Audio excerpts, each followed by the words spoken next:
Hi, I'm Patricia Grabarek. And I'm Katina Sawyer, and welcome to the Worker Being Podcast. Today we have Katina sharing a very exciting article. Do you want to give us a little sneak peek? Yes. So today I'm actually sharing an article that I co-wrote with some colleagues. And it's about oppositional courage and the value of enacting courageous behaviors to stand up for what is right at work. That sounds super interesting. And I love that you're doing your own article. I already told you this before we even started. When you said it, I was like, yes, your own article. I get very excited about it because I think, one, you know, all the ins and outs. And two, I love highlighting all the great work you're doing as a researcher. Thank you. Yeah, this paper was a real long journey to get published. So I'm happy to finally look at it in print. That's awesome. I feel like, wasn't the last one we talked about your dissertation? I think the last time we talked about your article, it was a dissertation. Yeah, I think that's the last one that we did. And so that's been a while. So happy to talk about this one. It was a long time in progress and happy to finally see it out. So yeah, we'll talk about that. It'll be fun. Labor of love. Yes, of course. But what's going on with you? I know that you had some new vehicle news. Yes. So we just bought a car this weekend.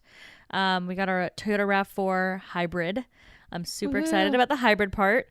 Environment. Yeah. It's actually kind of fun because when you drive it, it tells you, are you being eco-friendly? Are you charging the battery? Are you going on gas alone because you're accelerating too much? Like, slow down, speed demon. So it tells you all of that. And then at the end, when you park and you turn off the car, it report spits out. And it basically tells you your score. And then tells you what you could have done to be a more eco-friendly driver the next time. That's cool. Yeah. So it's kind of a game. And you know how much I like getting good grades. So it's going to be interesting. I'm going to be trying to beat my score every time. Well, that's a good, I think that's right though. I feel like if you want people to do stuff, then you need to find a way to incentivize them to give points or whatever. It works with companies too, scorecards and things like that. So I think it makes sense. Give you a little report, and makes you want to do better. Yeah. So that's fun. And it's gorgeous. It's I don't know. It just feels so fancy.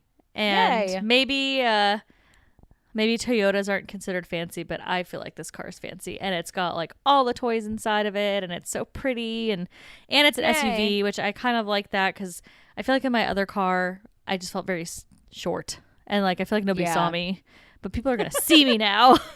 I'm there. You were invisible driving in the road. Yep. No, I know what you mean. My car was a 2-door Honda Civic that I had before this SUV, and I also felt kind of just tiny. And then it was just really, really, well, you don't have this problem in California, but it was really, really bad in any kind of weather, snow, rain, blah, blah. I was sliding everywhere. And I hate that feeling of just oh no, my car is moving aligned with what I'm telling it to do. So the SUV, I feel like I have 4-wheel drive. I feel a lot better. I'm higher up. I can see more stuff. Short people really have a hard time driving cars, I gotta say. Yeah, I do like that you can raise the seat up too, because that's a big deal. In a bigger car. I'm on the shorter side as well, and well, I'm definitely short. I'm below average, but you're even shorter than me. That's the only reason why I'm being nicer to myself, because you're even shorter. That is true. But it's nice that you can pick the seat up. So even in a big car, you can actually still be kind of taller even within the car.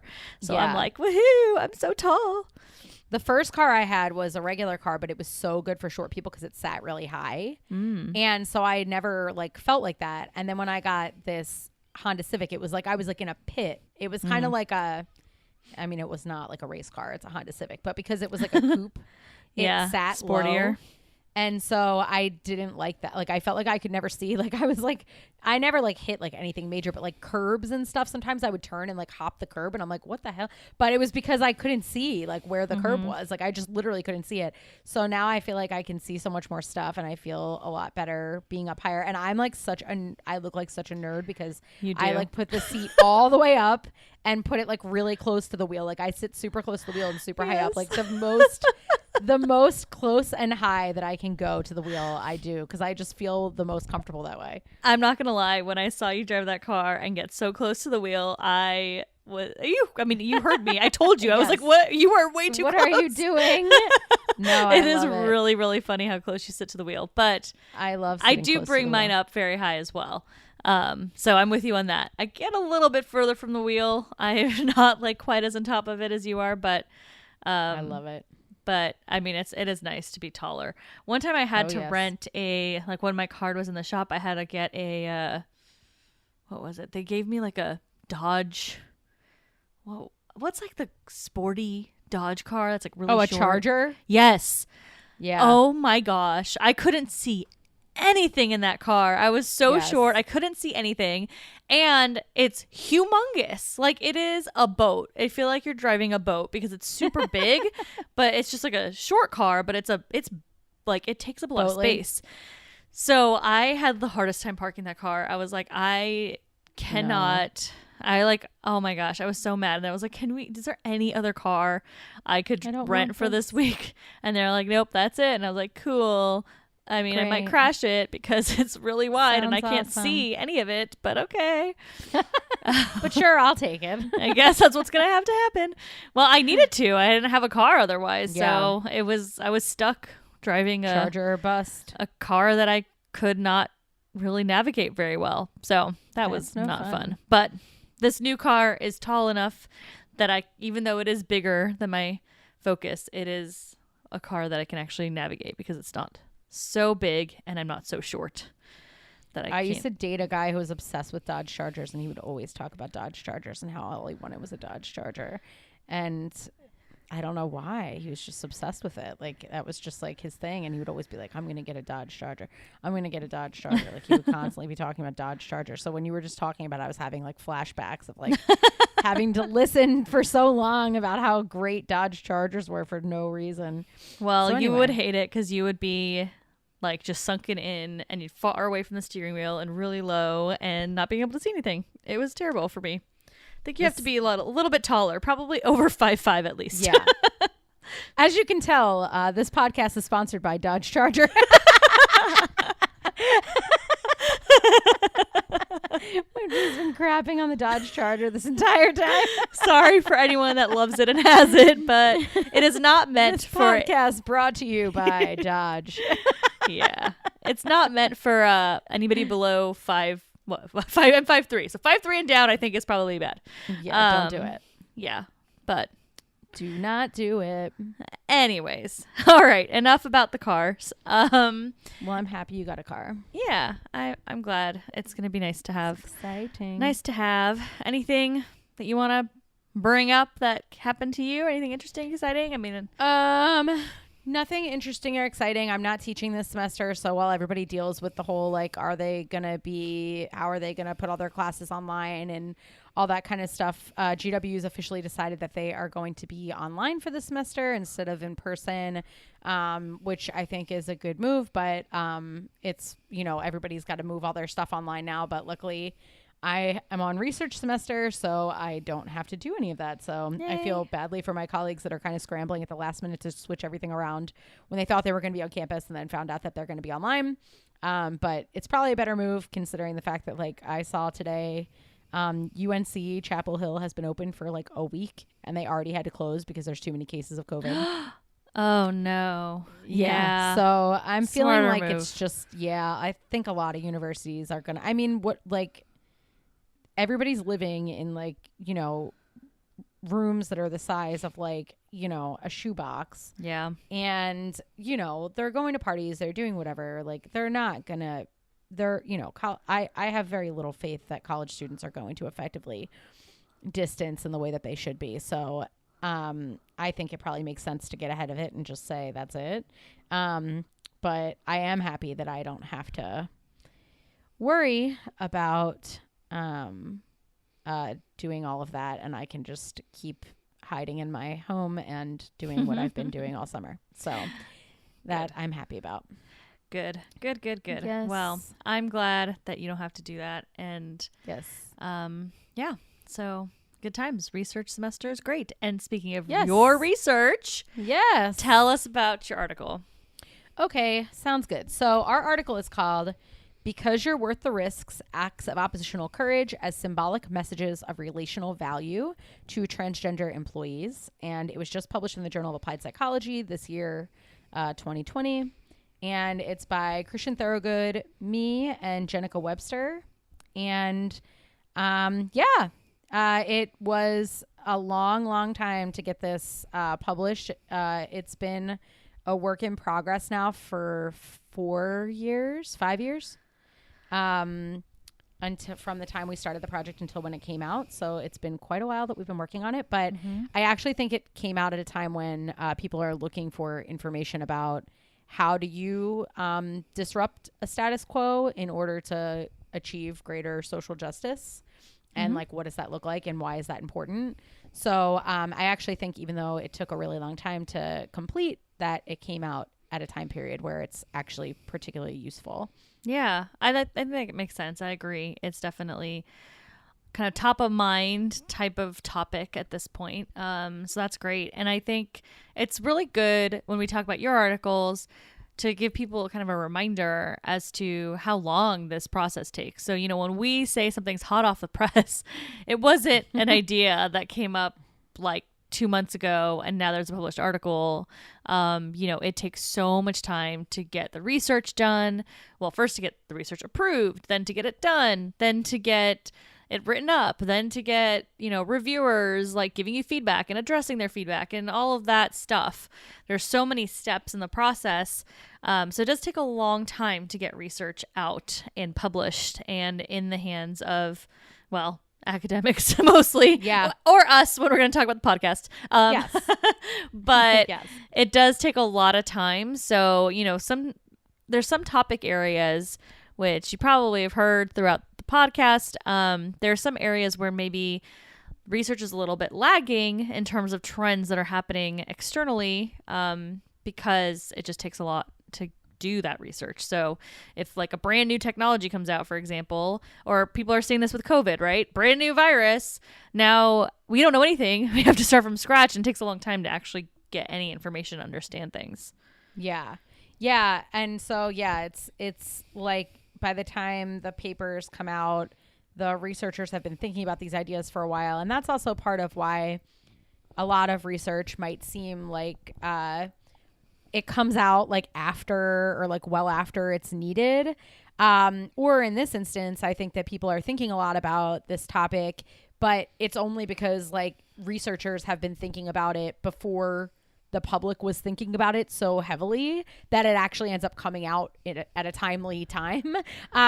Otherwise, with something like COVID, like you're always going to have more rigorous research lagging the public need because there was no way to anticipate that this could be something of importance, right? Or that this would be needed. So like right now for COVID research, they're doing these like rapid review papers where they go through the review process a lot more quickly, and they're having to sort of relax some of the standards for how perfect the data has to be and, how many studies you need to have and all that kind of stuff. Because if they use their regular standards for letting articles in, it'll take too long. Like we need stuff faster. So they're actually creating like quicker avenues to get work published in order to address that, which is kind of speaks to the length of time that it takes in general. Yeah, that's interesting.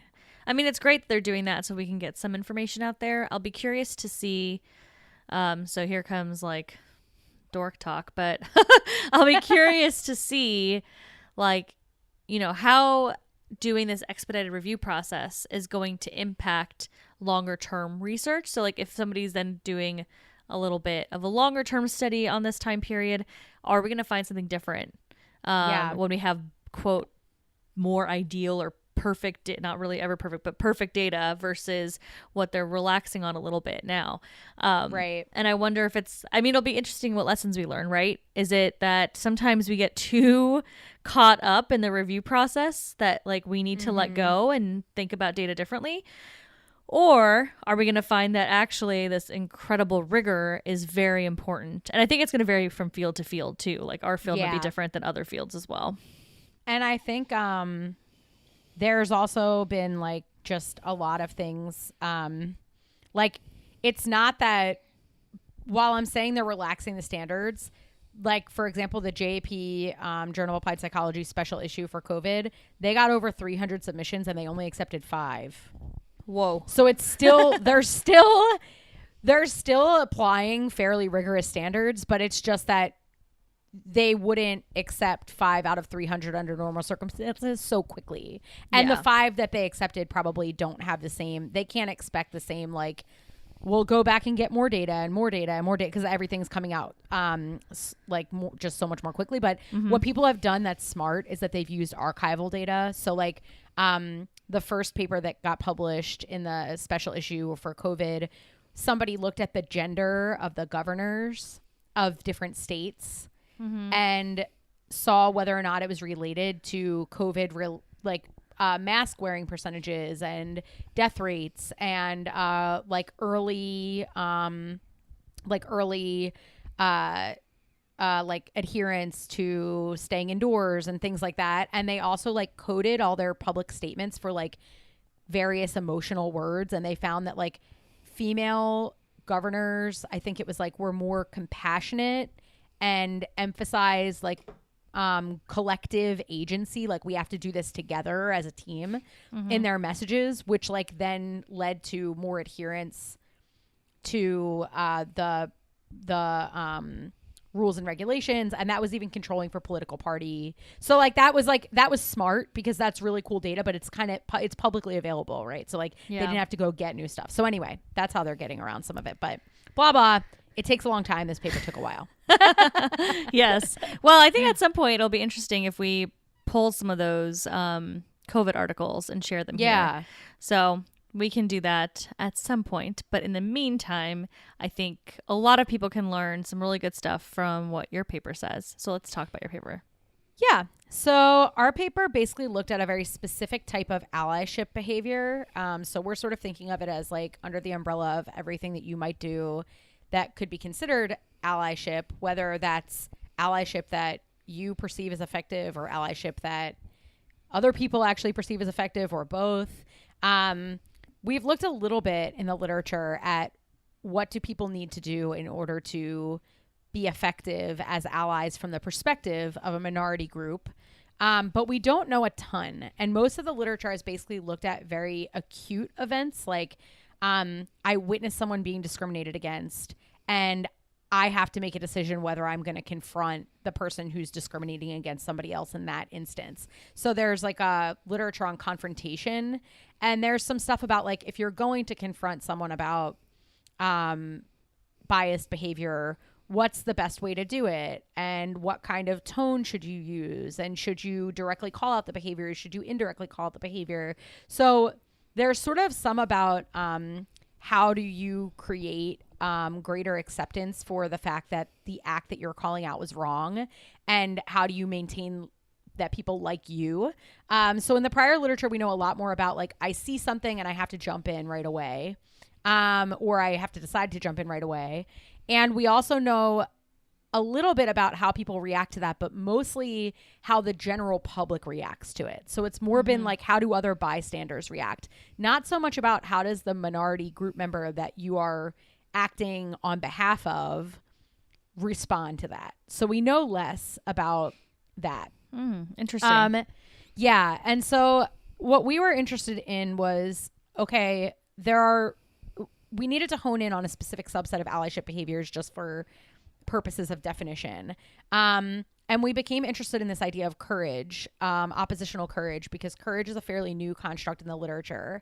And oppositional courage in particular is the idea that you are sort of pushing up against a norm within an organization or within society.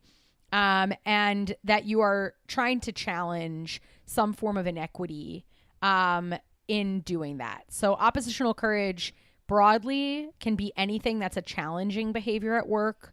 It could be something like, that like fraud is happening and you challenge that and stand up for that, or something unethical is happening and you stand up against it. But in our specific study, we're talking about courageous acts that oppose non-inclusive norms or behaviors towards stigmatized groups at work. So the important thing with regard to the subset of sort of what we're looking at from an allyship perspective is it has to be risky. You have to be pushing against an existing something in order for it to count as oppositional courage. So we focus there because we don't know a lot about courage. We don't know a lot about allyship in general is basically what I'm trying to say. And then we had to hone in definitionally on what are we interested in within the allyship realm. And we chose to focus on courage because we don't know a lot about that, even in relation to not knowing a lot about allyship in general. Okay, so let me back up for a second. So as you're talking about these types of courage behaviors related to allyship and how it's an opposition of something else like that's existing within the workplace, do you have examples of what those types of things could be? Like if I am an ally and I'm doing this, what does it look like? What am I doing? Where am I doing it? How am I doing it? Yeah, so that's a really good question.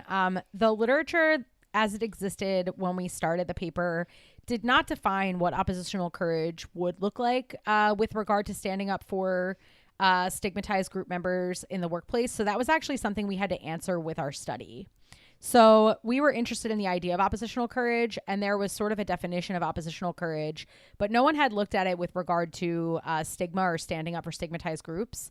So the answer to that question really is answered in some of the findings that we have. So our very first study that we did was that we basically asked, we picked transgender employees because we've built a lot of connections with the LGBT community over the course of our research, but also because there's a really high base rate, unfortunately, of discrimination that's faced by transgender employees. And so we wanted to ensure that when we were asking these kinds of questions that we were going to find a lot of variability and a lot of opportunity for people to have experienced other individuals standing up for their rights in risky environments. And so in order for there to be like a higher amount of risky environments out there, we had to pick a group that's more likely to be in a situation where they're facing more discrimination, where the norm would be against them as opposed to for them in a higher frequency. So we asked in our first study, we had 158 transgender individuals who we collected data from. And basically we asked them to recall whether they had witnessed in the last 6 to 9 months a courageous act of a cisgender or a non-transgender employee who took on significant risks or threats to challenge powerful organizational members or to challenge the status quo in order to fix unfairness, disrespect, or harm towards trans people. So we asked them first, like, have you ever witnessed something like this? And then if they said yes, we asked them to tell us about that event and in detail. And then we also asked them how the courageous event made them feel about themselves, about their work environment, about the person involved, and about the circumstances that they were in moving forward. So we gathered a bunch of these incidences from participants, and it turns out that there are sort of 3 main buckets of behavior that people reported as falling within the realm of oppositional courage. Okay. And those are advocating, defending, and educating. So defending is kind of similar to the confrontation idea that I talked about before, where I see something or somebody sees something, like someone's directly saying or doing something to make me feel left out, and somebody is jumping in. So one example from our work is this person says, my assistant Judy spoke out when I was being treated poorly by one of the managers. It was brief but vocal, almost mom-like. It came about as I sat at a lunch table at an empty chair. And when this coworker saw this person sitting there, he jumped up like he had sat next to a very large spider. So basically saw that this person was sitting there and then jumped up like scared. And the assistant said, Scott, that was so rude. Scott, that was so rude 2 times. And the person says, this is when most people were not speaking or making eye contact with me. It was very painful. And her saying that brought me to this island of relief. And I'm always grateful that someone said something. Aww. So there's that's an example of defending. It's like an acute thing that happens, and the person jumped in to try to relieve the pain that the person was feeling by calling out the behavior head on. But what was uncovered that's unique in our study beyond the defending piece, which is really the only thing that we know about allyship, is this advocating and educating piece. So the educating piece are things like helping people to understand better policies and practices, helping people to understand things like correct pronoun usage, having colleagues who talk to other colleagues about trans-related issues and why it's important to create trans-inclusive environments in the workplace. So that's the idea of educating. So this person says, like, my manager corrects anyone who gets my pronouns wrong and informs them on the proper way to use them. And most recently, they went out of their way to explain the importance of trans-inclusive policy to a group of high-level individuals within the organization. And then advocating is the last piece. This is basically trying to ensure that the structures and systems within the organization actually support inclusivity. So this person says, the leader of my LGBT group has worked with me to get trans-inclusive healthcare, and we sat through a number of very uncomfortable meetings with administrators, but she was really persistent and firm in advocating for our rights. So those are sort of the 3 components of oppositional courage: educating, advocating, and defending. But they only count as oppositional courage if you're pushing up against a norm. So if I go to Berkeley and I'm like talking to people about pronoun usage, that might not count as risky behavior because the norm in an environment like that is probably one that would support me doing that. And in fact, there may be positive benefits that I get. I may be selfishly attempting to get attention by virtue signaling in that environment. That's a whole other literature. By basically showing like, hey, I'm woke up. So it could end up being more about me in an environment where you're rewarded for that kind of behavior. This is specifically like, I'm taking a risk to advocate for, defend, or educate others. Okay. So that makes sense. So this is all about, I am in a situation where trans individuals within the organization are either not having the same rights, facing some sort of discrimination, having people, behave badly. I mean, discrimination still, but, behave badly towards them. There's something going on, or the policies aren't as inclusive, like, I don't know, some sort of leave policies or whatever. And I am pushing up against that as the ally. And that's when I have that oppositional courage. So I am either helping somebody learn more about how to behave maybe more appropriately, or, what they should be doing. I'm advocating for changes in the systems. And then I'm also defending, standing up for somebody that's being treated badly or talked down to or whatever. Yep, you got it. Okay. So that's the idea, and that's what we found in our first study was sort of, okay, what are these behaviors? Because they hadn't been defined in the literature so far. Mm-hmm. And we also found some evidence in that study that when people experience these behaviors, when we ask them, how did that make you feel, or how did that make you feel about the person, we found a lot of evidence that these messages, these acts seem to send a message of value, that the person felt like they mattered within the workplace more as a result of those actions. So there's this quote from this trans woman that was in our sample. I appeared in a dress for the first time at a company party. One of the housekeeping aides grabbed my hand and pulled me on the dance floor in front of everyone. His courage in accepting who I was in front of all of our coworkers can bring me to tears this day. Aww. So that person was clearly saying, like, I didn't feel accepted. That quote is quite truncated from the full story that this person shared, but like basically they were feeling really left out and lonely at the party because they had showed up and they felt like they had made a bad choice to show up in a dress that people in the company maybe weren't ready for it. They were feeling a little bit ostracized. And when the housekeeping aide grabbed her hand and pulled her on the dance floor in front of everyone. That really made her realize that there were people in the workplace that cared about her feelings.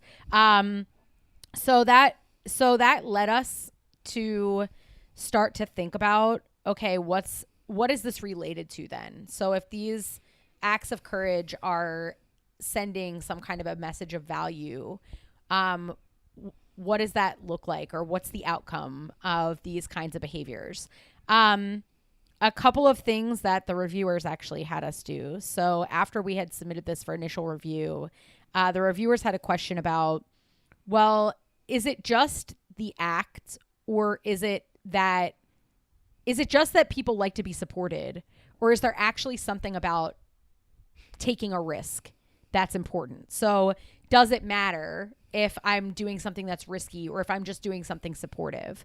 And so we ran this lab study where we had 102 transgender individuals read through this vignette where a person tells her boss that she's going to be transitioning from male to female, and that she'd like his support. And in one vignette, it's clear that the organization already has a pretty supportive culture. And we said that the manager was really supportive and advocated to make sure that, the transition was successful and made sure that she was treated fairly in the process. In another, it's clear that the organization was not favorable towards those conditions.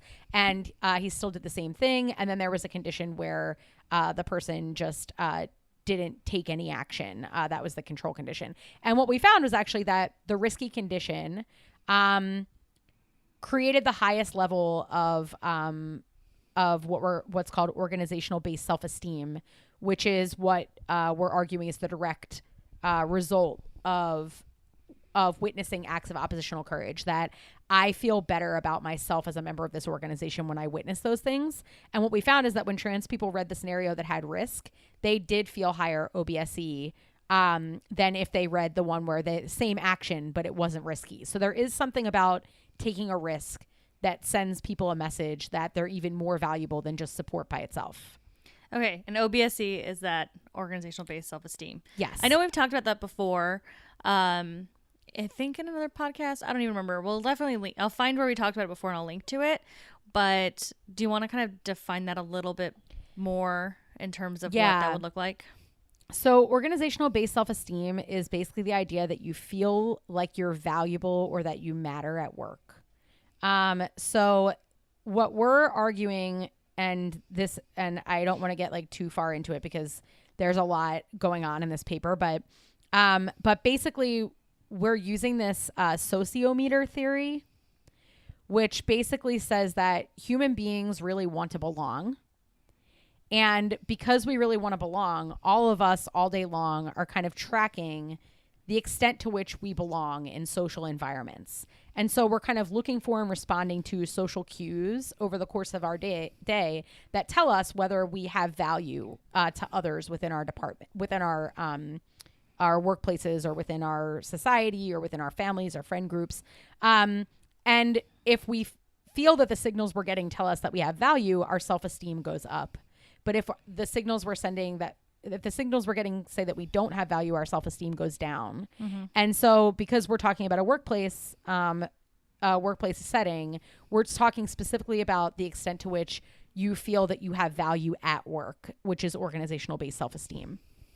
Okay. See, perfect. I think that was helpful just to kind of get a refresher on that. But it makes sense, right? If you feel like you're valued at work, it's obviously very important for your wellness, but also it makes sense that your theory around this courage piece can lead to you feeling more valued at work because someone is willing to take a risk for you. Yeah. Yeah. And so the idea is that, when trans employees witness these acts of oppositional courage, it says, okay, like you're saying, I must be valuable here because otherwise a person wouldn't put themselves on the line unless they really felt that I had something of value to offer to them or to the workplace in general. So I matter here is basically the message that they're sent. And so when we measured that after people read the vignettes, we found that the vignette with the risk created higher OBSE than the vignette without risk. So I feel like I matter even more when I realize that people are willing to take risks to defend, advocate, or educate around my identity. So moving forward from that, so we kind of have established that, okay, oppositional courage is a thing. It exists in the way that we thought it would in these 3 dimensions. And then we know that it matters, that the riskiness is actually a real thing that actually makes a difference in OBSE. From there, we actually created a measure of oppositional courage. So that was a whole separate study that probably is not as much of interest here. But if anyone is interested in pulling the paper, you can actually measure this within your workplace. And so we did a scale development within the study, and also now have an oppositional courage measure that we created as part of the study. So with these 3 dimensions. So items like I've publicly advocated for the rights of transgender employees. You can tweak this for any group. Petitioning organizational leaders for more inclusive policies, challenging policies that are discriminatory, speaking out for the rights of transgender employees at personal risk, protecting them from hostility or judgment, defending people who are treated unfairly, confronting prejudiced behavior, taking career risks, opening myself up to criticism to educate others, and putting jobs or social relationships on the line to spread knowledge and understanding. So that's our measure. So now we have a measure of oppositional courage, which is kind of cool. That is fun. So Yes. for all of you listening and thinking about all the work that Katina put into this paper, like there's, that takes a lot of work just to create a scale and to get all the data behind it. But from a study perspective, so we often talk about like, oh, items like X, items like Y for each of the different things that were measured.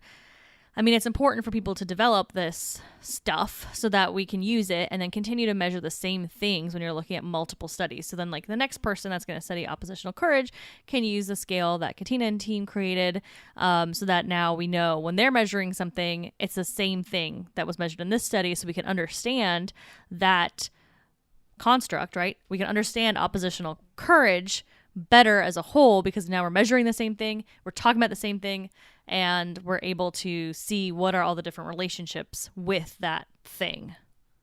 Yes. Yep. That's perfect. And it's cool because now we can start a new body of research around oppositional courage and, like you're saying, have consistency in it, which is the name of the game, so that we're all talking about the same thing. So now the final, kind of, okay, what are we doing with all this stuff? So our final study basically used our new measure to say, okay, so what? Like, what does this do on a broader scale? So we had the lab study that showed that reading about someone taking a risk was more impactful on organizational-based self-esteem than not having a risk.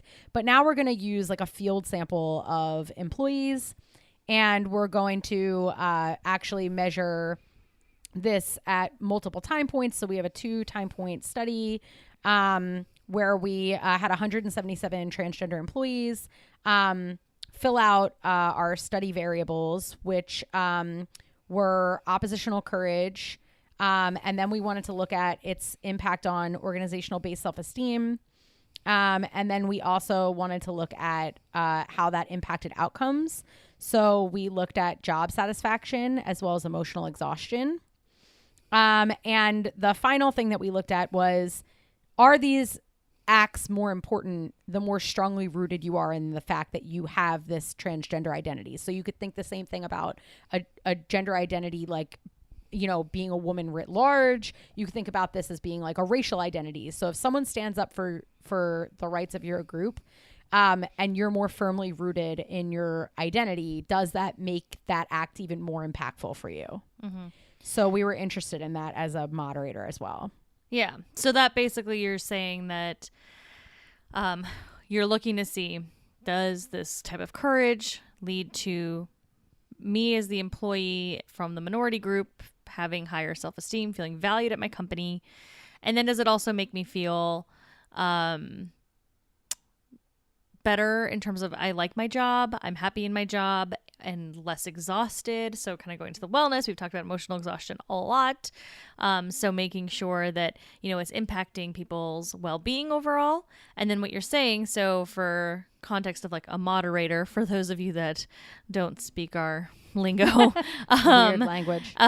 Basically what Katina was interested in, and Katina and team were interested in, was understanding, and correct me if I'm wrong, but understanding whether if I like really feel strongly about being a woman, and that's like very strong to my identity, is that going to have a stronger impact on all of those outcomes? I'm going to feel like even better because someone has stood up for me than somebody that maybe doesn't think about their identity as a woman at all, or doesn't care as much about that. It's not as big of a deal to them. Like they're not somebody that's like, yeah, I'm a woman, woohoo, versus there might be somebody that's just more like, yeah, I'm a woman, whatever. That's like not a big deal to me. And it's not like part of who I strongly identify as. So that's kind of just looking to see like the difference between people that have different strengths of identity, or versus, how much they actually identify with being that group. Is that correct? Yep. That's absolutely correct. Perfect. You got it. So to that end, basically what we found was, with regard to our base model, so when people witness these acts of oppositional courage, and again, this isn't a sample of like 200 something trans employees, when they witness these acts of oppositional courage, it was positively related to their organizational based self-esteem at time 2. And organizational based self-esteem was related to job satisfaction positively, and negatively related to emotional exhaustion. So our base model held basically that when you witness these acts of oppositional courage, it makes you feel like you matter within the organization, which makes your job satisfaction go up and your emotional exhaustion go down. And then with regard to the relationship of identity centrality, we found that when people have high identity centrality, oppositional courage is related to job satisfaction and emotional exhaustion through OBSE. But at low levels of oppositional courage, that actually the relationship doesn't hold. At low levels of identity centrality, the relationship doesn't hold. So what we basically found was that this is important if you care about being a transgender person. But if you care less about it, it's not as important. So oppositional courage is particularly important to individuals who really stake a lot of their self-worth in that identity. Mm-hmm. Okay. So I think that makes a lot of sense. I know you're so close to this paper. I'm going to do a translation again. But so basically what we're seeing is that in general, if someone stands up for you or advocates for you or educates other people for your group, in this case, it's the trans population of that you're studying, but hopefully in theory, this would translate to other groups as well. So if people are standing up for you in a place where it's not okay to do that, you feel like you're valued, and therefore you're going to feel happier in your job and less exhausted, so higher well-being. And then this really matters if you really identify with that group. So if I'm a person that's going to pride parades and, advocating, being part of a group socially around my identity, really doing all those, like, this is just examples, but like whatever it is where you're feeling obviously it's very important to you that you are trans, then that really matters. And having people stand up for you really does have a lot of impact on your outcomes. It really has a lot of impact on how you feel on the job, both from being happy in the job and from not being exhausted. If you don't care as much about your identity, it's like not as big of a deal, not on the forefront all the time, not something you really want to talk about, think about, be part of as much. It's just not as important to you. Then it doesn't matter. Then having someone stand up for you is not necessarily going to be helpful for your wellness. Other things are probably going to be more important. Yes. And I should mention that identity centrality tends to be higher for individuals who feel like their identity is like particularly stigmatized. Like people feel like it's a more important part of who they are because it just is more relevant or defined more by individuals in society. So like we found fairly high identity centrality in this particular population, but like the more normative a population is, the lower the identity centrality tends to become over time. Mm-hmm.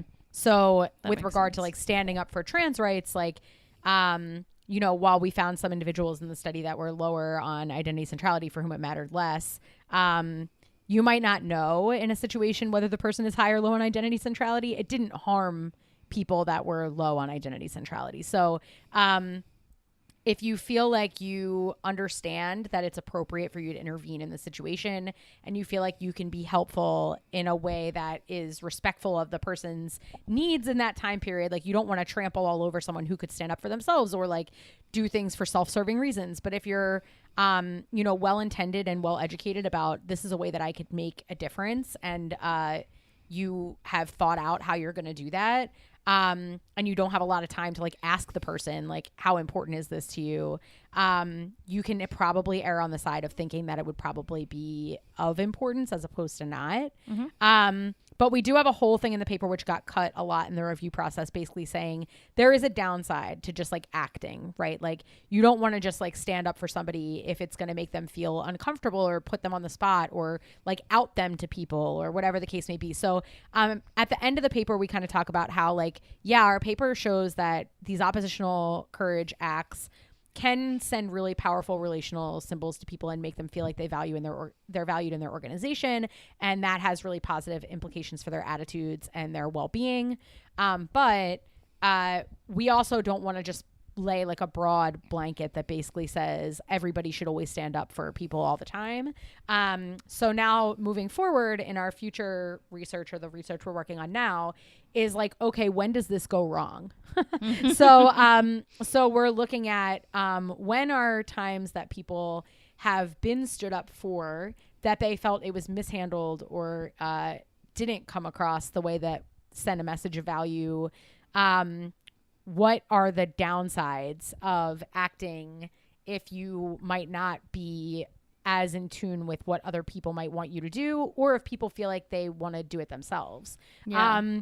So that's a caveat that's at the end of our paper. So I think it's kind of important to just say that like we were thoughtful about, even though our paper's fairly pro, like, yeah, you should stand up for what's right.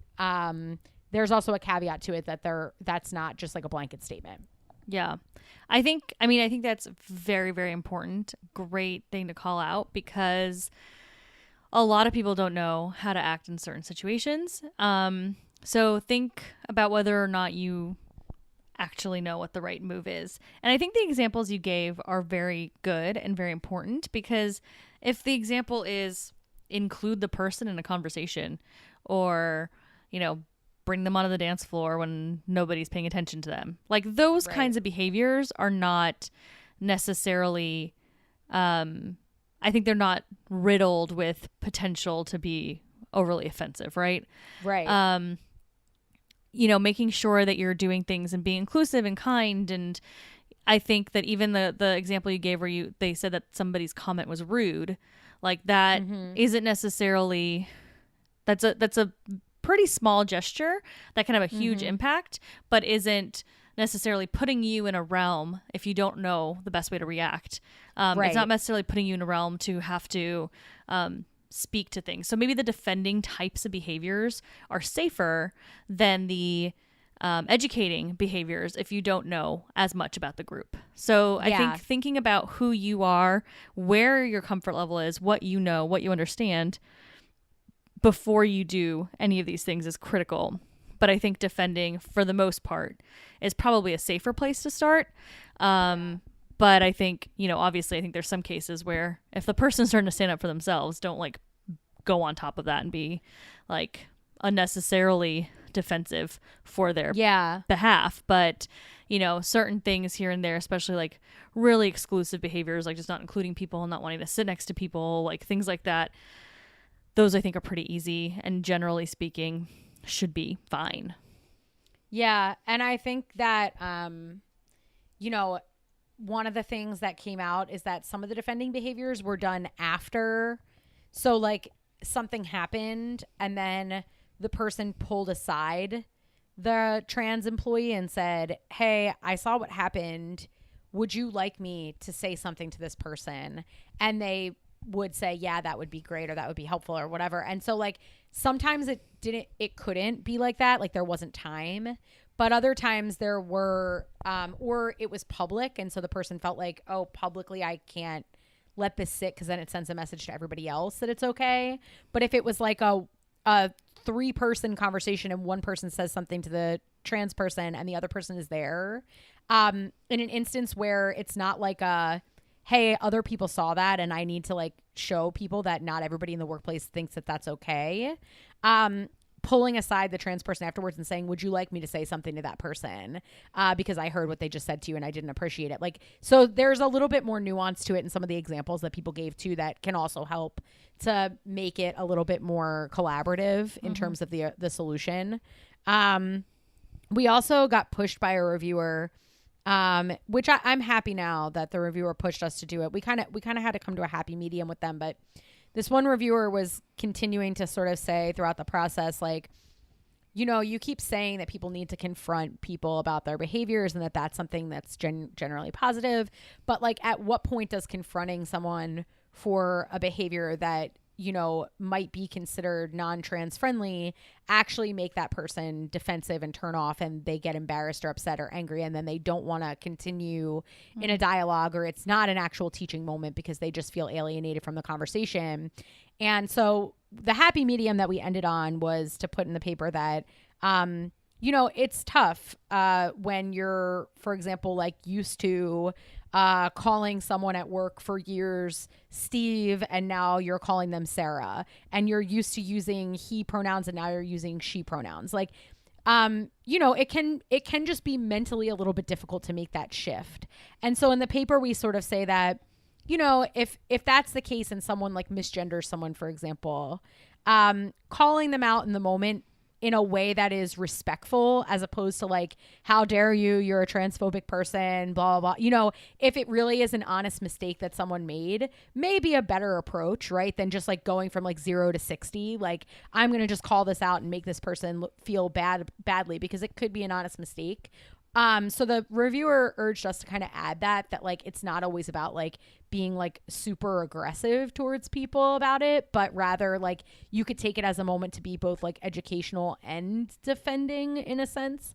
But that our happy medium was, we also put a phrase in there that basically said, however, if someone continues to make the same mistake over and over again, then that may call for a more serious consideration of what's going on. So we kind of said something like, we recommend this considered approach, but this doesn't mean that we should allow people to repeatedly claim ignorance for acting in non-inclusive ways. So that was kind of our negotiation with the reviewer. But I do think to that point, it is helpful to know that like, we're not trying to say that you need to like go around your workplace like vigilante, like calling people out and making people feel badly about their behaviors. There is, I think, a time and a place to really make someone understand that they're doing something really offensive, but people make mistakes in this area. And if the person's really willing to learn and grow and be inclusive, sometimes the educating piece may overtake the defending piece under certain circumstances. Yeah, I think that makes sense. I mean, I'm even just thinking of the pronoun example you gave. Like, if someone says he, you can just say, literally interrupt and just say the word she. And then sometimes people will be like, oh, and then just continue on. Like, you know, I'm even thinking of like when people sometimes get names wrong. Like if you're talking to a client and like I have a client, there's a Marlo and a Marla. And both identify as female. And I have the hardest time with Marlo and Marla. Which one? Yeah. And they're both also the same industry client. Like there's enough similarities between the two of them that I cannot remember. And I have the hardest time. And I've apologized to both of them saying like, oh my gosh, like I have another client, similar space as you, named Marlo. And so what my CSMs will do, like customer success managers, they'll, if I'm on the call and I say Marlo, when it's Marla I'm talking to, they'll be like Marla. I'm like, Marla, you know, like, and then I correct it and move on. Like that is a very simple way to like, to do that and address it. And then obviously the person reacts and gets really angry about that and whatever, then that's a whole different story. But it could be a very simple way to just jump in, defending the other person while not making a big deal out of it. And like when my CSMs do that, like I'm very grateful that they're doing that because I don't want to be using the wrong name, but then the client doesn't have to do it to me, right? So that's kind of nice to not have the client have to be like, hey, Patricia, you're getting it wrong again. What's wrong with you?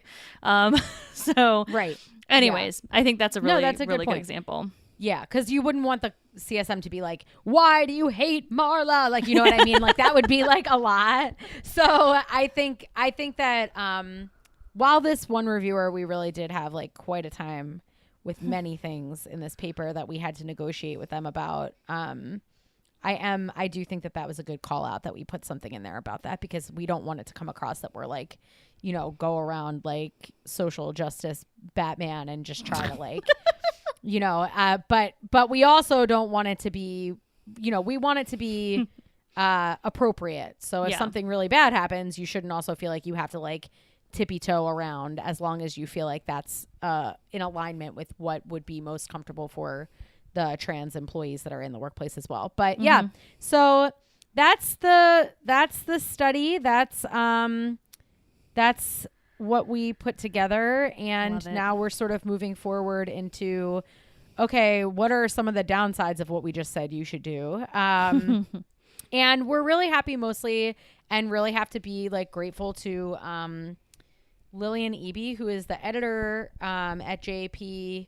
But she was also the associate editor on one of our papers. And then Vicente Gonzalez Roma was the associate editor on this paper. And these are this paper and a paper we published in 2017 with Larry Martinez and Enrica Ruggs and Nick Smith that Christian and I published with those people.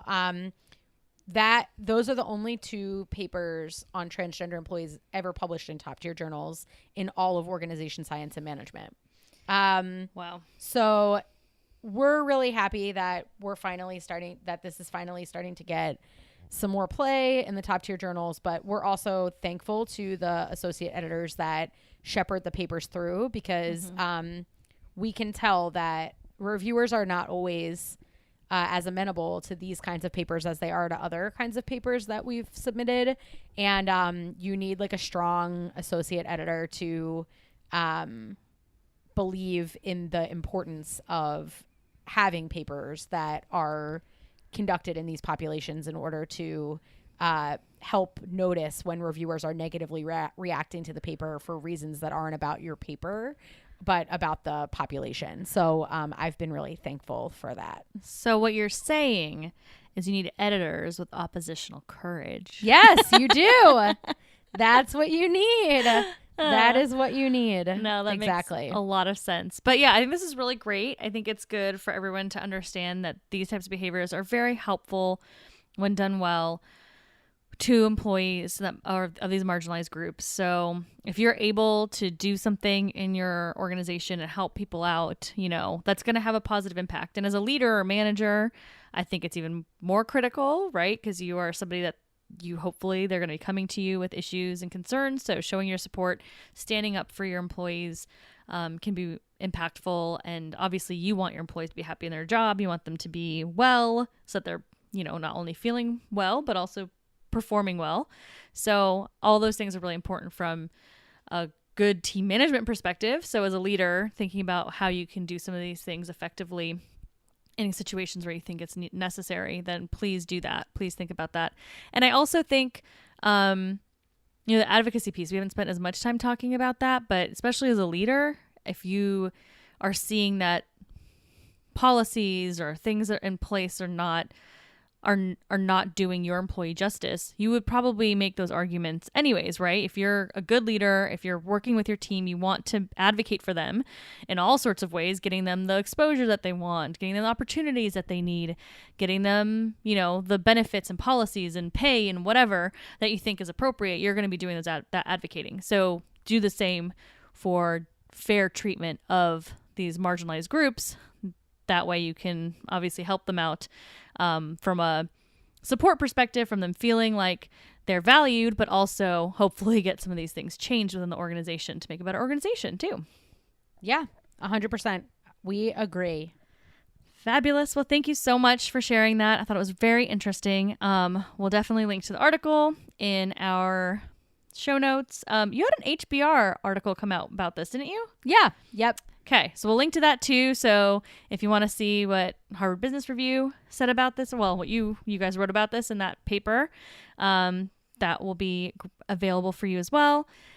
Thank you so much for everyone listening. We would love to hear from you too. Love to hear what you thought about this topic. If you have any questions about research, and I know we dove in quite a bit today in terms of some of the background of the research, more than normal. So we'd love to hear your thoughts, your questions. You can reach out to us at contact@workerbeing.com.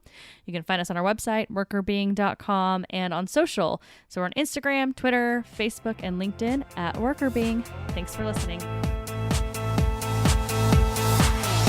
The Worker Being podcast is hosted by us, Patricia Grabarek and Katina Sawyer, and produced by Allie Johnson.